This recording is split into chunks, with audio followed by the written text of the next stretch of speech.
Hello, my lovelies, and welcome to my show, Christina Explores. Follow me around the Houston area as I learn people's inspiring stories, all while experiencing the eats, entertainment, and everything in between. Let's go.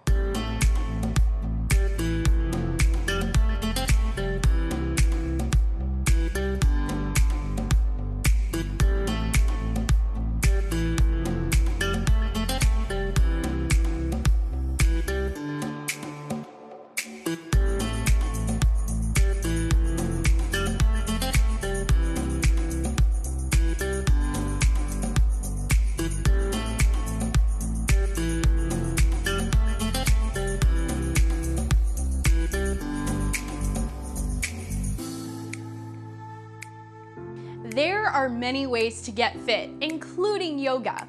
If you're interested in learning more about the practice of yoga, I have a studio for you called Yoga Dragon, and we'll get a chance to talk to the owner in just a second.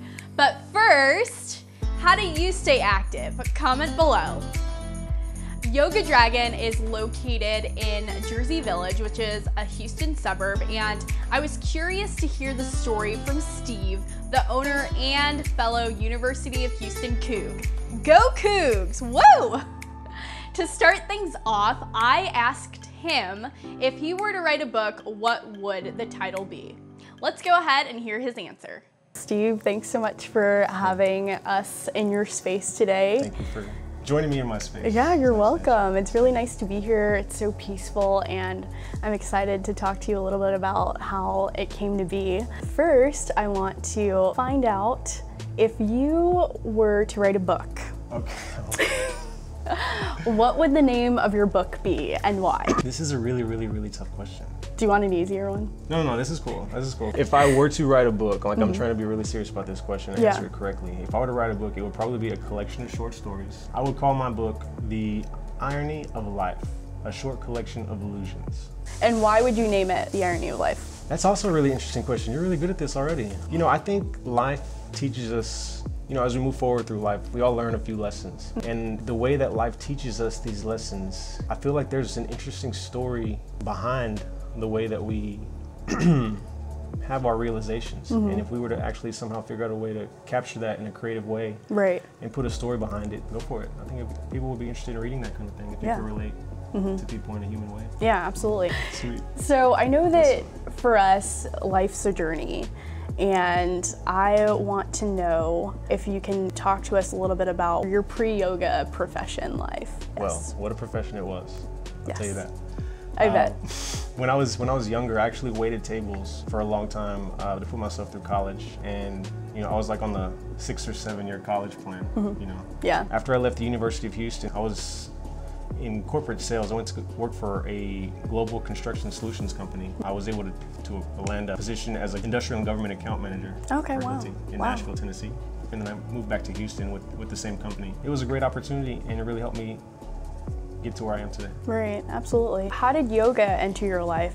I have to backtrack back to when I was at the University of Houston to when yoga made its grand appearance into my life. I was actually just busy at the time. I was working and going to school, but in this one particular evening, I hadn't seen my mom in a while. She had called me and asked me if I wanted to join her for hot yoga. She wanted to know if I wanted to do hot yoga with her. I didn't even know what hot yoga was. But at the same time, I hadn't seen my mom, and I wanted to be there for her as she wanted to work out. I wanted to support her endeavor to get healthier. I went with her, and I walk in there in my basketball shorts and like a cutoff shirt. And it says 90-minute practice, 105 degrees inside the room. I didn't know what was going on. That's pretty hot. Yeah, it's crazy. So then I go into the classroom, and I actually get destroyed in my very first yoga practice. This is way back in probably 2010, I want to say. So it was very enlightening. I lay there at the end of the practice and felt like I needed to do more of this from a flexibility standpoint, strength, cardiovascular, the way I was maintaining my breath, the peacefulness that was associated with it. I mean, I played football and basketball, and ran a little bit of cross country when I was younger. And up until that point, that was like the most well-rounded, best physical experience I had ever had. So. Wow. I was reading on your website, and I saw that you studied yoga in Malaysia. Yeah. Couple times. Yeah, how did you decide to do that? Well, there's a form of yoga called acro yoga. Yeah. It's like acrobatic partner yoga. And I was actually in Manil Park with a friend of mine doing some acro yoga. And she told me that she was going to be leaving soon to go train with her guru. And she talked to me a little bit more about this guy This guy's name is Gokul Sandra. This is his brand. This is his studio, Gokul Yoga, right here. Oh, really? Wow. I had actually recently left Hilti at this time, my corporate sales job. I was already planning on taking an additional advanced training somewhere else, but then I started looking to her teacher and the training that he had coming up, and it was actually like the same price as the one that I was going to do here in Houston. So I just decided to cancel my plans, and since I was no longer tied to a corporate sales job, I might as well travel. Might as well go. Might as well travel a little bit as well. I just kind of adjusted some things around and decided to go to Malaysia and meet this guy, and turns out he is one of the top practitioners in the world on the physical side. I don't think you can get to a level above what he's been able to reach. Wow. On the physical practice. It's fun to learn from him. Yeah, it must have been an honor to sit and study under him. How long were you over there? I was there for a month. The first time I trained with him in Malaysia, and then I actually went to go train with him again in Belgium for another month. When did you decide that you wanted to open Yoga Dragon? I knew that I fell in love with the practice of yoga and the art of yoga and the philosophy behind it, and the physical side as well, and just the general feeling of well-being that you get just after a nice yoga session. And I was thinking of how I could turn this profession into something long-term. Really, I was blessed, and things just kind of lined up for me. I was extended an opportunity where the owner of the previous location, Sun Touch Yoga, reached out to me, and she was looking for somebody to take over the spot. And so it was actually a really easy point of entry for me. We ended up changing up the entity a little bit. I decided just to rebrand this whole place and try to give this place a fresh look and just bring a new flavor to this community and see what happens. Good, and how's that been so far? It's been great. We've had an excellent response from our existing clientele, and we have a stack of like over 500 new students have already practiced at our studio. Congratulations, that's wonderful. We're really optimistic about what the future has in store for us. What would you say is on the horizon for Yoga Dragon? For Yoga Dragon, on the horizon is, well, a lot of fun stuff. We're planning retreats, we're planning workshops, we're planning yoga teacher training. Hopefully we can expand in the future and open up more yoga shops. Just bring more yoga to this community so people can experience the benefits for themselves as well. Yeah. Now, I went on your website and I saw the phrase, use your body to... Use the body to train. Use the body to train. Yeah, can you explain what that means to you? My teacher uses this term from time to time. Use the body to train the mind. It's kind of how he likes to teach some of his lectures and certain teachings. He'll kind of go down that road, and just to shorten and paraphrase what we go through. This is what we have is our body and our mind. It's like an instrument. Yeah. And you know, we have trillions of cells in our body, and the way that our body interacts with our mind is really interesting also. All of the nerves in our body and all along our spinal cord. Every action, every movement that we take is affecting our nervous system and affecting the nerves in our body. Yeah. And then the nerves communicate with our five senses in the way that we experience the world around us. And so you can really use the body in order to train the mind and work on principles like focus, concentration, slow, deep breathing to control your nervous system. For every action, there is going to be a reaction. Pretty deep stuff. I appreciate you taking the time to explain it to me. Now, do you have a favorite yoga pose? Is that what you call them? Poses? Well, we call them, yeah, you can call them poses. Or but yoga. The actual name is asanas. Asanas? Asanas, but it just means like a posture. Okay. Yoga postures, yoga poses. Okay. Do you have a favorite, and what's it called? One of my favorites is a super versatile pose. It's actually called downward facing dog. Have you heard of it?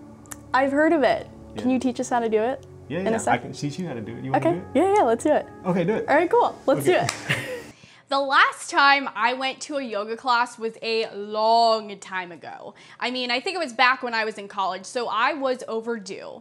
What I did is I had Steve guide me through his favorite pose, which was the downward facing dog. Okay. Roll your shoulders back, lift your chest up a little bit. Take a deep inhale, fill up. And then gently slide out. And then gently take your body forward. Come into a tabletop position. Hands underneath your shoulder blades. Spread your fingers apart wide. There you go, nice. Index fingers point forward. Knees are about hips width distance apart, and then tuck your toes. Then slowly lower your rib cage down, but scoop your chest up. Breathe. Roll your elbows in. There you go. Tuck your toes. And now your spinal is an extension. Keep your spine just like this. Tuck your toes, but send your hips up and back. Like an upside down V shape. And you pause, you hang out right there. Walk your feet back just a little bit more. Feet hips width distance apart, and bring your toes slightly in. There you go. Towards one another. Nice. Spread your fingers wide. You feel some pressure on your wrists? Yeah. A little bit? Yeah. Okay, press down on the root of your index finger in each hand and the base of your thumb. Okay. These inside corners of your palms. Oh gosh, that's hard. And push forward. Like that? Yeah, press down and push forward. And now take your glutes back. Take your hips back.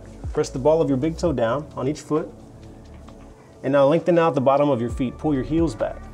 The bottom of your feet get long. Without moving my... Yeah, without moving your hands. Okay. At the same time, press your hands down and push forward. And then take your glutes back also. Nice. Now you should feel some length in the back of your legs. Yeah. And just breathe. Hold for 3, 2, and then on 1, slowly knees down. Like, go down on my knees? Yeah, knees down. Okay. Hips down. All right, back. Thank you. Thank you. Thank you. Wow, that was tough. Oh my gosh, but I feel good though. You want to do more poses? Okay, we'll try one more. One more pose. Okay. So get back in downward facing dog. Oh gosh. Okay, wait, Walk should your I hands. start from like, okay, so first. Start in your tabletop position, hands Okay. and knees, like you're on all fours. Okay. All right. Now tuck your toes, and then just take your hips up and back. Straighten out your legs. There you go. Walk your hands forward a little bit. And try to bring your heels down to the floor, in the direction of the floor. Push down, without moving your hands. Oh. You want to find length. You're also finding length in your spine as well. Okay. Go back. There you go. Press your ball of your big toe down now, and now pull your feet back at the same time. Breathe. And slowly take your right leg up high to the ceiling. This is 3-legged dog. Try to keep your hips square. See if you can point your right toes straight down. Oh, like this? Yeah, straight down. And lift your right leg up a little bit higher. Kind of tough, huh? Yeah. Take a deep inhale, fill up. And then step your right foot down between your palms. Like this? Yes. Now spin your left heel down at a 45-degree angle. Breathe. Straighten out your right leg. There you go. Press down on the outside edge of your left heel. And then rotate from your hips. Rotate your left hip forward, your right hip back. You feel that? Yeah. Now inhale, lift up your chest a little bit for a half lift. Exhale, forward fold. Bring your chin down to your chest. And take your right hip back. Press the inside arch of your right foot down and push forward at the same time as you rotate from the hips. Hold for 3, 2, and then 1. Gently bend your right knee and slowly stand up. Rise up. Like this? Arms up. Reach up. Arms come down. Nice. Beautiful. That was awesome. I was so relaxed after 5 minutes, just 5 minutes, guys.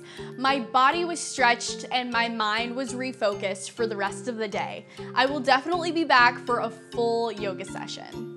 Steve is a deep guy. While talking with him, I was reminded that this journey we call life is like a classroom. There are so many learning opportunities and lessons. You just need to open your eyes and lean into the exercise.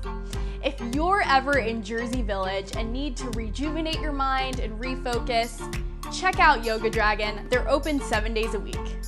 You've made it to the end of the video. Thank you so much for watching. Be sure to like, comment, subscribe, and hit that little bell icon below so you're notified every time I post a new video.